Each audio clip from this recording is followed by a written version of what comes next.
jungle.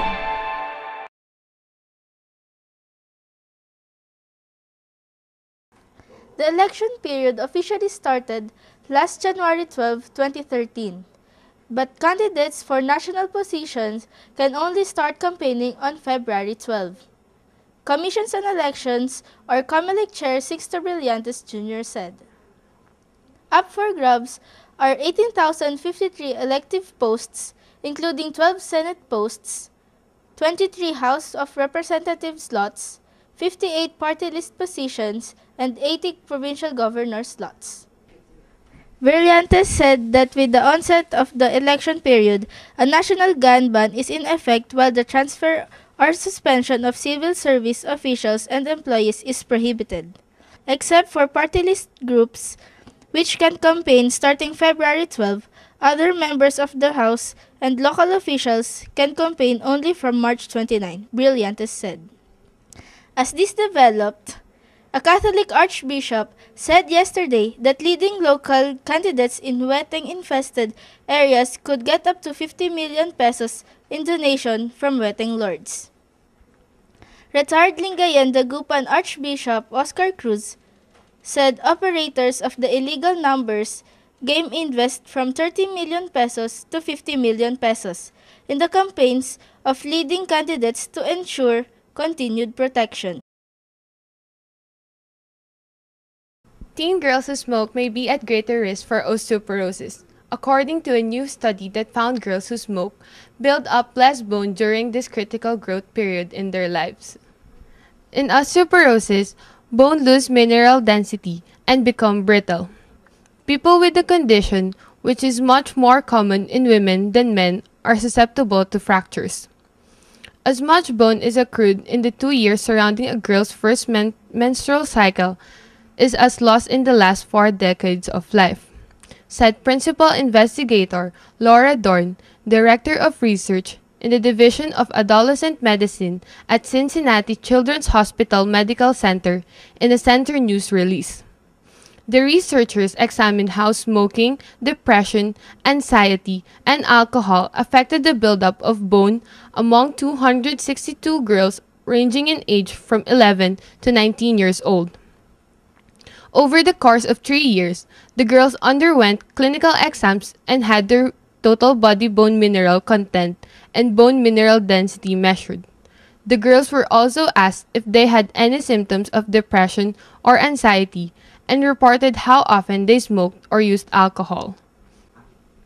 Although all the girls had about the same bone mass at the age of 13, regardless of how much they smoked, those who smoked frequently were found to have a lower rate of lumbar spines and total hip bone mineral density by age 19 than girls who smoked less. More significant symptoms of depression were also associated with lower bone mineral density in the lumbar spine among girls in all ages. Meanwhile, alcohol had no effect on girls' bone mineral density. To our knowledge, this is the first longitudinal study to test and demonstrate that smoking by girls, as well as symptoms of depression, have a negative impact on bone accrual during adolescence, Dorn said. However, larger studies incorporating other races, the study included black and white girls, and geographic areas are needed, the researchers said, adding that the girls involved in their study consumed less calcium and got less physical activity than what is recommended in national guidelines. Osteoporosis is a costly health problem affecting an estimated 10 million Americans with an additional 34 million considered at risk, Dorn noted.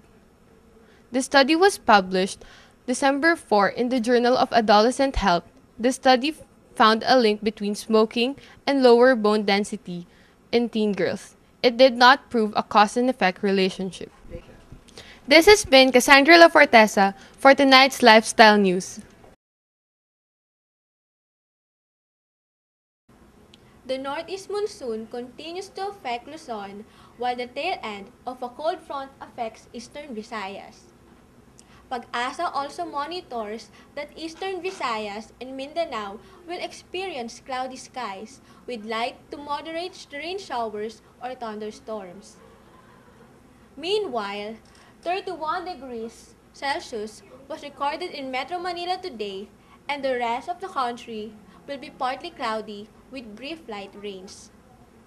Moderate to strong winds blowing from the northeast will prevail over Luzon, and its coastal waters will be moderate to rough.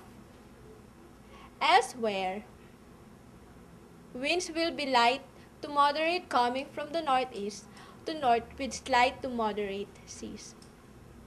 This has been Mary Joyce Tena reporting the weather for Campus News. To report on the closing of the Merino Centennial Year live at the Miriam College Chapel, here is Ara May Palma. Ara? Ara?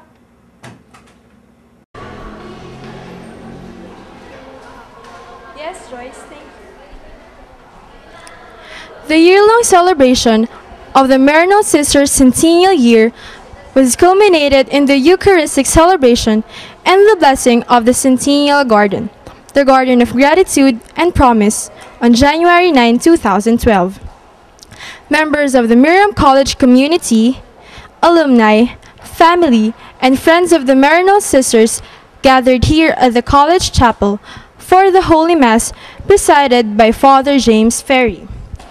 In appreciation of the Merino Sisters' deep love and dedication to the institution, a collage of photos showing the early days of the sisters in the school and enduring ties of Miriam College, as well as their varied missions everywhere, was shown in a slide presentation.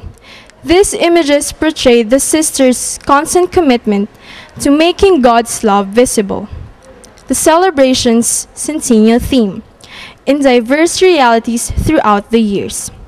The Mass was followed by a procession to the Centennial Garden for the blessing. Ms. Rosalinda O. Bautista, Vice President for Development and Resource Management, expressed the community's deep gratitude for the very important role the Mary Sisters played in the Miriam College history of 86 years, and their abiding presence and guidance. That's all. Back to you, Joyce. Thank you, Ara. And this has been the Campus News. I'm Joyce Vanessa Laura. Good night.